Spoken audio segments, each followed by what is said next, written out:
Perhaps you could start off by saying a few words about your background with different organizations and your kind of the relevance for today.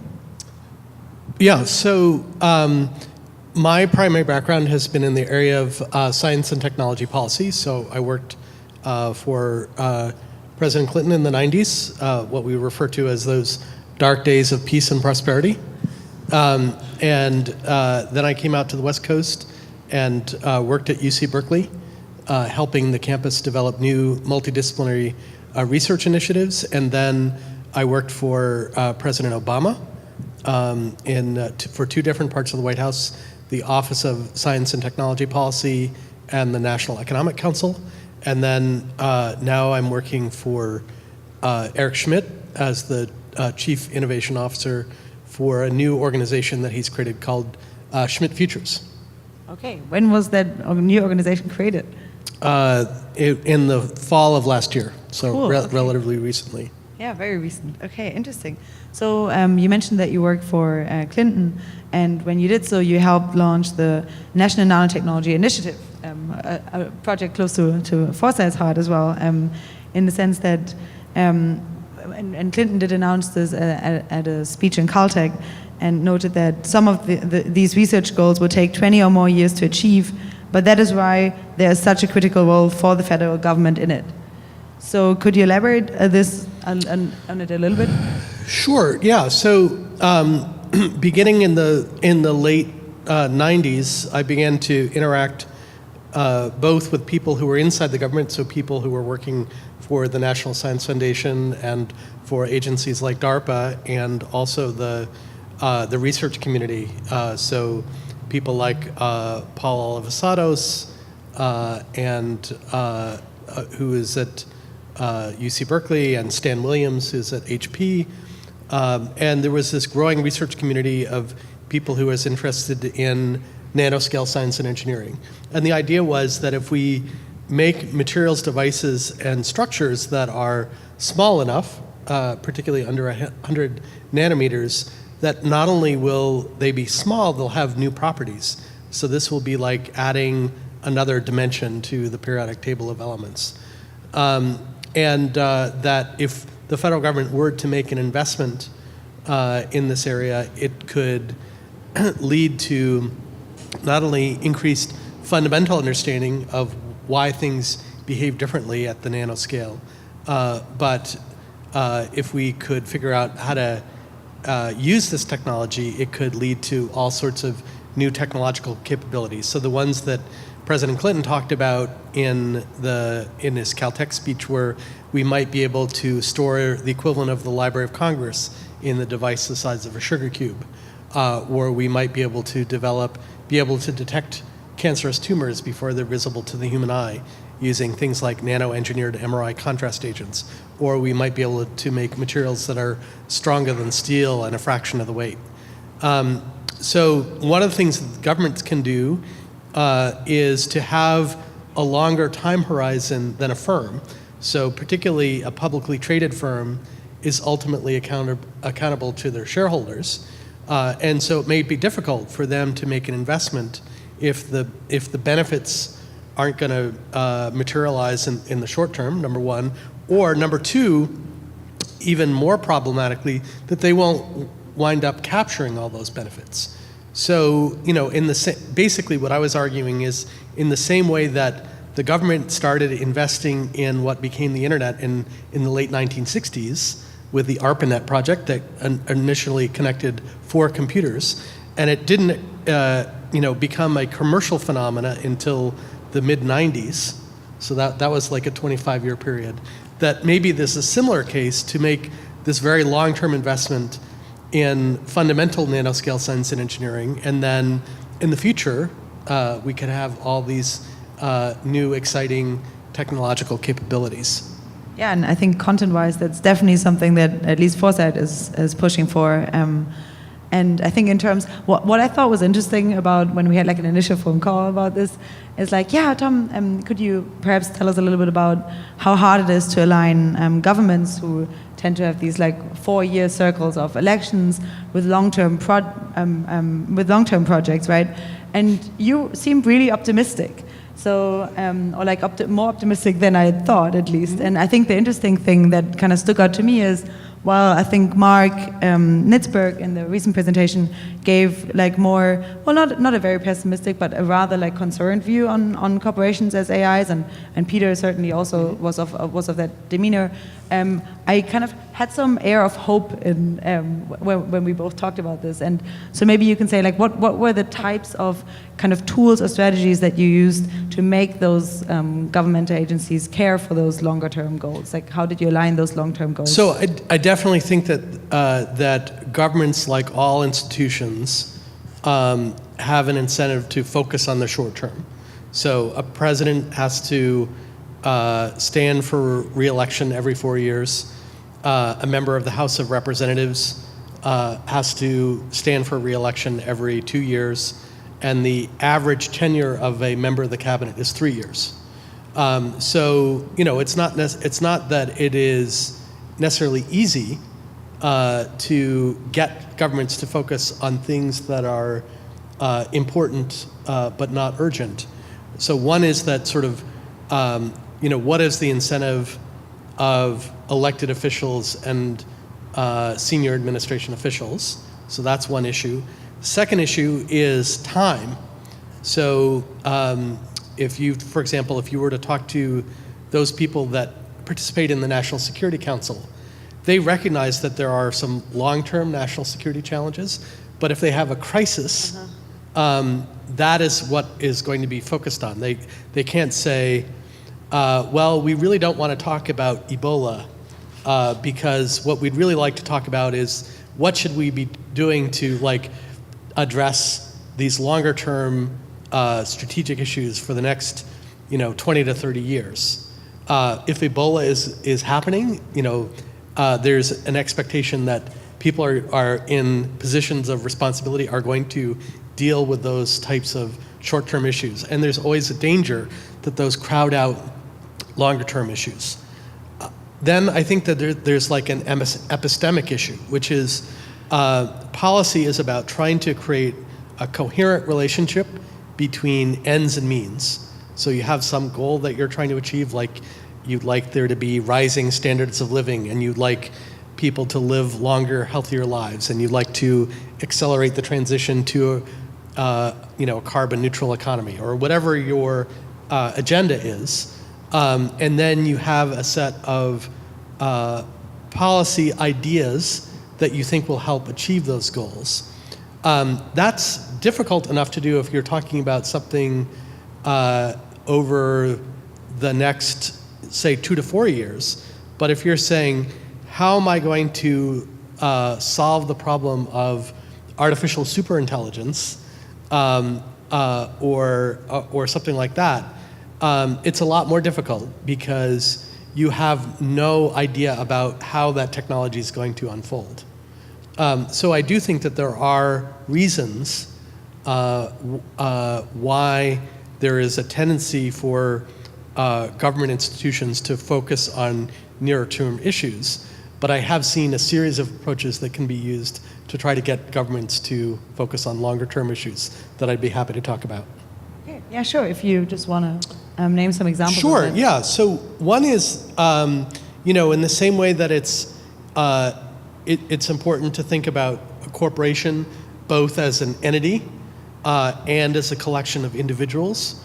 It's also to think about that way with respect to government agencies or the government as a whole. So there are individuals in the same way that an entrepreneur can identify an unmet need in the market and then go out and try to recruit the people and raise the capital needed to go after that. People can behave in an entrepreneurial way when they are in the government. So let me give you one example. So there was a colleague of mine who was the deputy NASA administrator. So she was the number 2 at NASA, and her name was Lori Garver.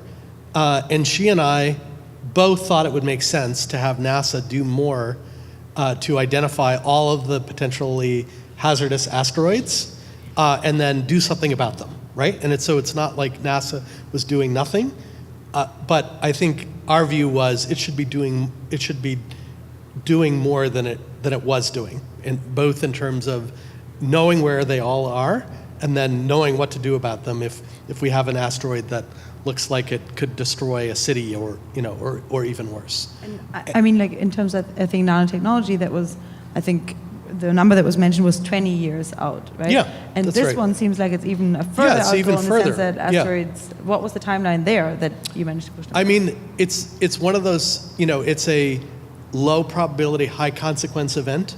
So it's the type of thing that only makes sense if you're thinking about 100 years or 1,000 years, because the chance of there being a city-destroying asteroid in the next 10 years is really low. So I think people have argued pretty persuasively that we should have a discount rate of 0 with respect to the welfare of human generations.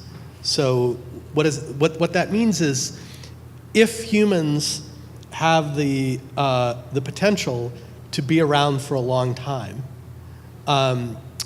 say millions of years or longer, then we shouldn't say, well, if we have a discount rate of 5%, then that means that we should pretend that that the welfare of people who are born after 2100 doesn't matter, right? So I find it morally plausible that we should be willing to make investments that may not pay off for a long time. And I think that there are different classes of those investments. So one is investment that we might make in research that may not pay off for a long time, in the same way that the early investments in the internet didn't pay off from a commercial phenomena for decades, or the potential to understand and reduce existential risks if they're low probability, high consequence events. Then those are things that make a lot more sense if you're taking the far future seriously. And I think that there's no reason that government organizations couldn't do that. I mean, I think a big argument that is often given in the existential risk community, right? And I think Bostrom wrote a paper where he actually tried to put some numbers to that argument. Is if you assume that we can live for another billion years on until the the heat Earth, death of the universe. Yeah, then he calculates kind of the number of potential future beings on Earth. Yeah. If we just say that they're human, and then he goes further and further, and eventually calculates the number of kind of like human subjective life years that can be had further out in the universe, and then he also includes uploads and I think those worries about future life are really important. But I do wonder, first of all, because I've heard arguments even saying like, oh, we should value those potential future beings much more because they are probably capable of much of experiences that we don't even know about. So I'm wondering how governments handle those kind of almost like very weird sounding or very out there proposals about potential future being if they're not even kind of like ready to care about other beings in other countries right now in the same sense that they care about. Yeah, so I don't think that you're ever going to have government say, well, we should do this thing because we should value the utility of a quadrillion people who aren't born yet. But I think what you can do what I think you can do is to say, we see events that have occurred in the past, like the Spanish flu, when 50 million people died, and it's possible that you could have events of that consequence, and that therefore we should be both trying to characterize what the likelihood of that is, number one, and number two, figure out what to do about it. So, for example, you don't have to regard the outbreak of emerging infectious diseases as this hypothetical scenario, because it happens. Yeah. Ebola happened, Zika happened. And so when the Ebola outbreak occurred, I was able to get some additional funding for a DARPA program that was saying, if we don't know what the next emerging infectious disease is going to be, and we will probably not have the vaccines, the therapies, and the diagnostics, what could we do that would take a radically different approach to being able to develop effective medical countermeasures? So when one of those events occurs and is still fresh in people's minds, that creates a policy window to say, hey, wouldn't it be good if we were better prepared for the next one of these that could be even more dangerous in terms of the number of potential casualties? And was there a way in terms of putting this, of how do you actually get incentives aligned? And because was there ever a way where you were kind of coding the benefits in the language that you thought that would appeal to them? And I think Robin Hanson, we just had him at a Foresight salon. He wrote this new book, Elephant in the Brain, where he basically says humans, act from these certain incentives that government or that institutions don't often tend to play to, because we don't openly want to acknowledge that we have those incentives. Mm-hmm. This is why they don't actually deliver what we actually want. So how did you kind of play that incentive game? I think that where I might differ with Robin is I have no doubt that some of the things that he talks about, like signaling and that type of thing, are real phenomena. But I do think that a lot of times people are intrinsically motivated to work on important problems. So if you say, there is this problem, we're not doing enough about it, and here are some things that we could do so that we would be better prepared if X happened, then I think that you can convince more people to pay attention to that. Okay. So I'm not sure that I don't think I was using signaling theory when I was in the government. I might have been. Robin would probably tell me that I was, but I just wasn't aware of it.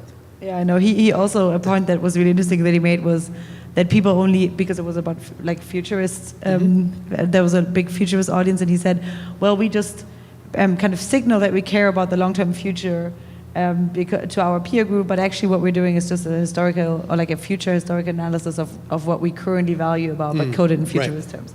But I think X is not really about X; it's about Y. It's about something completely different. But I think what might be interesting in terms of aligning of corporations is what was the kind of pushback or the institutional pushback that you got for pushing for those kind of long-term goals, and how did you overcome that? Or? So there was a very famous baseball player, if I can be allowed one sports metaphor, whose motto was, hit 'em where they ain't. And what he was talking about is so he was really good at being able to hit the baseball where the infielders were not.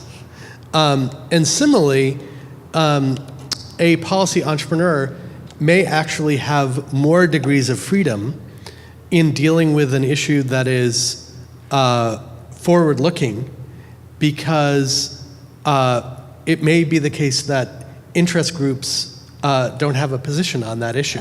So, for example, when I was working on nanoscale science and engineering, there was certainly at that time no anti-nano lobby, right? There was no one going around saying this is a bad thing. So all I was having to deal with is explaining to people what nanoscale science and engineering was and why it was appropriate for the federal government to invest in it. Whereas there are other issues that are going to have an immediate effect on the bottom line or the interests of different industries or nonprofit organizations, where making policy change is more difficult because there's lots of interest group activity around those issues, and there are sort of clearly defined winners and losers. So here I wasn't having to compete against anyone who was against it. So, and similarly, when I worked for President Obama and was working on the BRAIN initiative, no one was saying it's a bad idea for us to dramatically increase our understanding of how the brain encodes and processes information. Yeah. So ironically, it may be easier to work on some of these issues because you're not having to deal with a cast of thousands that may be on the other side of the issue, because the issue is sufficiently immature so that there is no other side at this point. Okay, so I'm curious to see what the folks actually, who brought this theory of corporations forward have to say to that and how it applies. I think personally, like the neglectedness point is interesting because as long as it's not too weird and you're not spending too many of your weirdness points on it, it's also interesting for effective altruism on the side, because it's not only that you should focus on neglected topics because they are neglected, but also because there is just no interest group kind of like dichotomy yet, so you're much more likely to be able to push through actually. So it's like a very interesting practical argument for that. Yeah, that's right. All right. Well, I think in terms of the actually like the neglectedness parts, that seems like the hitting where they aimed strategy is one where I wouldn't know of an immediate way to kind of like translate that into technical alignment for AI corporations. Were there other strategies that you use which you think could be applied in terms of AI alignment? So one that the other thing is that it's important not to view the government as a unitary actor, and so a lot of the government agencies are very different in terms of their goals, in terms of the culture, in terms of the resources that they have. And so you can certainly create an organization, which the US government did after 1957, after Sputnik.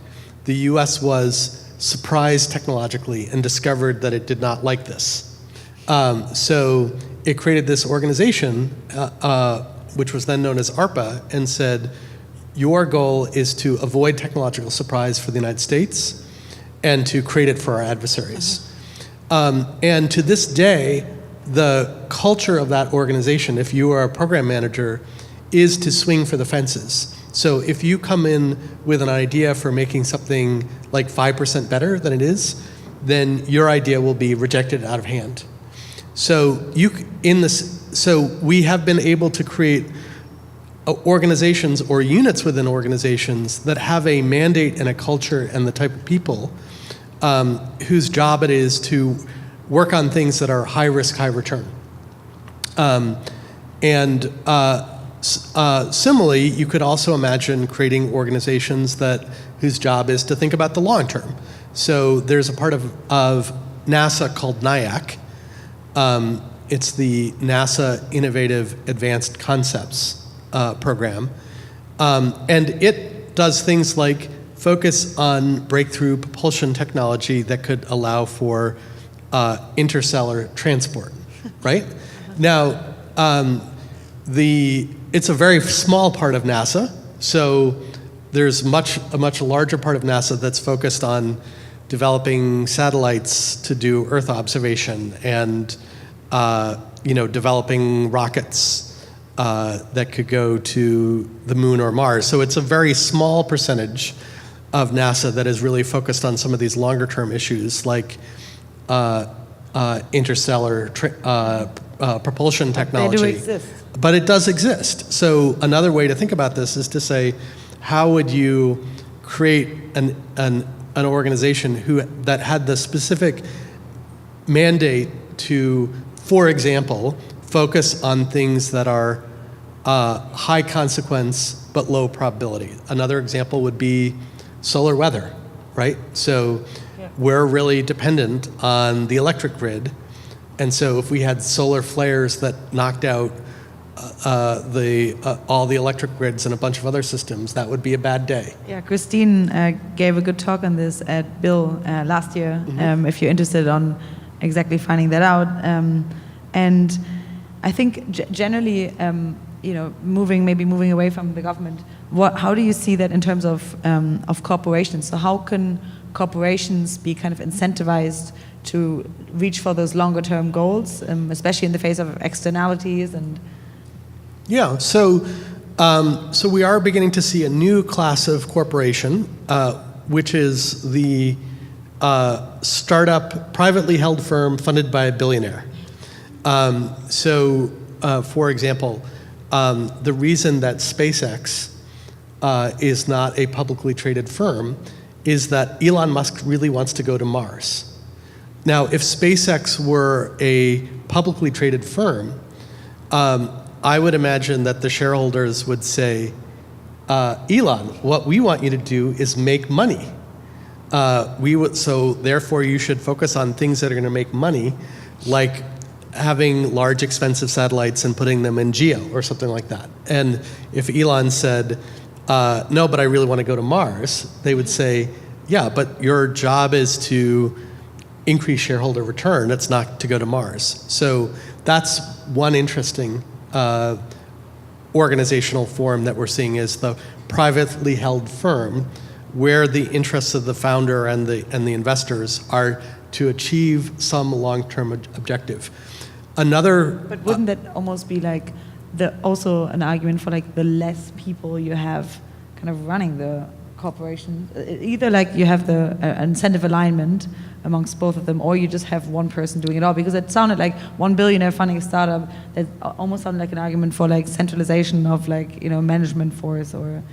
Not necessarily. No? Yeah, no, I just think that that again, it sort of relates to one of the areas where there is, I think, an interesting analogy between the problem of alignment, AI alignment, and concerns that people have about firms, which is that firms are great at generating shareholder value, and if you said, why have we seen this increase in our standard of living since the 1800s?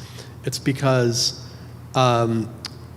markets have been good at generating economic growth and increasing productivity.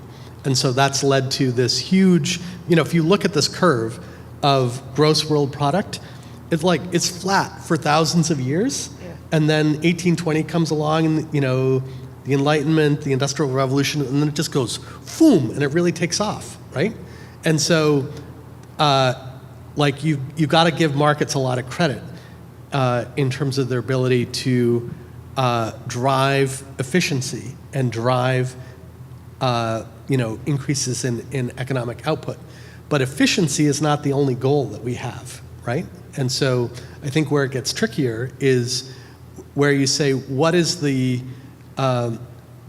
types of institutions and incentives and organizations do we need if efficiency is not the sole or only goal that we're pursuing? Yeah, I think I'll talk about that a little later with Mark as well, because he just sent me another exponential graph. Pinker, in both of his recent books, right, kind of makes the point that, not only in efficiency have markets or have we as civilization done pretty well, but also generally. So yeah, would you rather have a life expectancy of 30 or 80? Well, yeah, but I think what I would find really interesting is what are the actual exact institutions, or where do you see actually wiggle room right now to make things even more beneficial for humanity? What are the types of maybe institutions that should be built, or what are or inside institutions, what should change? Well, it's like our lawyer colleague said, it depends. Okay, great. Right? So for example, I think that if you can have a situation where there's a good alignment between the market system, which is really good at decentralized experimentation, and the goal that you're trying to achieve, then you should rely on markets. If it's something like vaccines for diseases of the poor, that is not a problem that publicly traded pharmaceutical companies will work on left to their own devices. So that's where you need these sort of partnerships. And so one of the things I wanted to talk about, which I think is another area where governments can encourage longer term thinking, is the idea of advanced market commitments. So as I said, drug companies won't work on vaccines for poor people because they have no money. So an economist came up with a clever hack for solving this problem, which is you can think of as a purchase order for a product that doesn't exist yet. So as a result of this work, 5 countries and the Gates Foundation went to the leading pharmaceutical companies and said, if you develop a vaccine which is safe and effective, then we will buy X million doses at $7 a dose. Similarly, NASA wanted a rocket that could go to the International Space Station and deliver and retrieve cargo. So they negotiated with SpaceX a set of 18 milestone payments that were associated with doing that. And NASA was able to get for $400 million what they would have spent $2 to $4 billion on using a business as usual approach. So right now, governments are really good at making financial commitments that are contingent on failure. We have $4 trillion worth of loan guarantees on the federal books. And we're just barely scratching the surface when it comes to the ability to make financial commitments that are contingent on success. So that's one of the things I worked on is how could you get the government to be able to make a financial commitment that it was contingent on success. So for example, let's say that your goal was to bootstrap a solar system civilization. Let's assume that, yeah. You want to extend the frontiers of human activity beyond the Earth and into the solar system. And that one way to get started on that is to be able to do what scientists call in situ resource utilization, which is just living off the land but in space, right? So rather than taking everything that we want with us into space, which is very inefficient, we'd be able to have more of the matter and energy that we want to use in space come from space. So let's say the government said, you know, we want someone who is going to create the equivalent of a gas station and locate rocket fuel based on ice that's on the moon or on an asteroid or something like that. And, you know, X years from now, this is how much we're willing to pay for the entrepreneur that is willing to solve that problem. So that's what I mean by one of the ways in which the government could get people to think longer term is to use these, making these financial commitments that are contingent on success as opposed to what we do now primarily, which is we make financial commitments that are contingent on failure. Yeah, I mean, just in terms of the gas station, when you were at Vision Weekend, Nick Kritikos from Consensus said that one of the blockchain startups that he's most excited about right now is creating gas stations in space.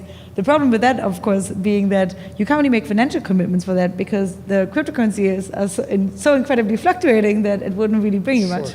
But I think in terms of general questions, one that, you know, where I would love some guidance of, like, having heard the presentations that you were given today, do you think, like, what are the main parts here that you agree or disagree with in terms of corporations as AGIs? I'm not sure what the motivation is for making the argument and what the implications are. So, for example, I think that there's a part of the analogy that I find useful, which is to say, in the same way that one of the reasons that we have problems with firms is that we give them this goal of maximizing shareholder return, and that leads to behaviors that we don't like. Yeah. So, for example, it might lead to a firm exploiting externalities. So that would be an example. Yeah. So I kind of see it could be potentially a useful analogy, but I'm not sure that I see it as what concrete policy agenda is it seeking to advance. Mm-hmm. Well, I mean, I think this requires a lot more discussion, I think, and we've just really started scratching the surface here in the last couple of minutes. So thank you so much for making time for this. Sure. That was really great.